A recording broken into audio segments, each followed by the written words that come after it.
Hi, this is Taryn Grome, editor of Pharma Voice. We met with numerous inspirational thought leaders at this year's DIA annual conference as part of our Editors Take video series. I hope you enjoyed this discussion.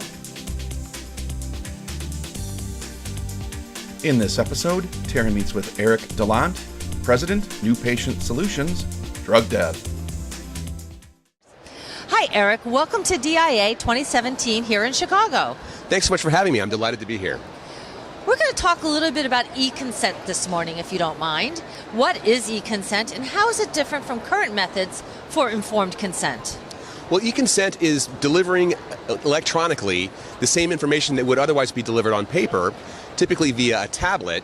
But I think it goes beyond just that information in terms of being able to include multimedia, whether it's video, audio, maybe questionnaires or surveys, along with that information to enhance the patient's understanding and really puts the informed back in the informed consent process.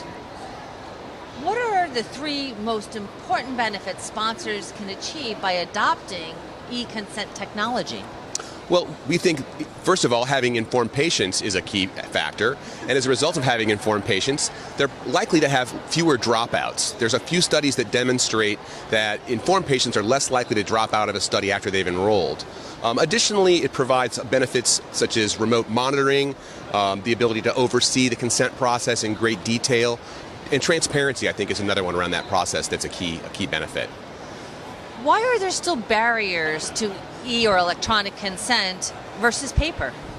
So I think it's like any technology. We ask sites who are already burdened with too much work to begin with, and for them, they feel perhaps that the paper process is adequate, when in fact it's not. We see about 10 to 15% of all audit and inspection findings are related to the consent process. And there are things as mundane as signing the wrong version of a document, or not consenting someone, or not reconsenting someone. Things as simple as that. And right off the bat, an eConsent system solves that problem.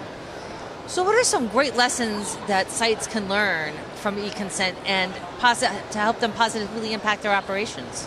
So for sites, I think, once they get over that initial technological kind of hurdle, like adoption of any technology, there's a little bit of a push, and there needs to be a little bit of a sale to that site to have them understand the ROI to them at the end of the day. I think the benefits to site ultimately are going to be improved compliance, being able to quickly retrieve documents. For example, one of the common findings is a lost document. If we have large studies with large numbers of patients, it's easy to lose, one or two or three pieces of paper, especially when it's a long duration of a study. When it's an electronic system, we can actually pull that document right up from the computer and even give the patient new copies when the patients lose copies.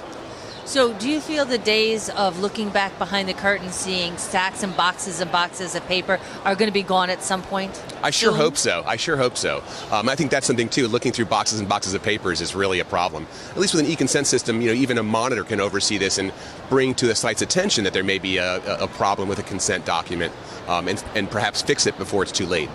And talking about monitoring, I would think that eConsent would make monitoring even easier then. It absolutely does. It makes it possible, for example, to centrally monitor across many sites, even globally, and see that process. While, of course, we can't see patient information in that kind of a scenario, we can see and make sure that all patients are consented to the right version of a form, that they're being reconsented in cases of amendments, and that everything's happening at the right time before any procedures happen. Well, I want to thank you so much for bringing some of these great points to light about the eConsent ecosystem. Well, thanks so much for having me. It was a pleasure. For more information on this topic, visit our Thought Leaders website.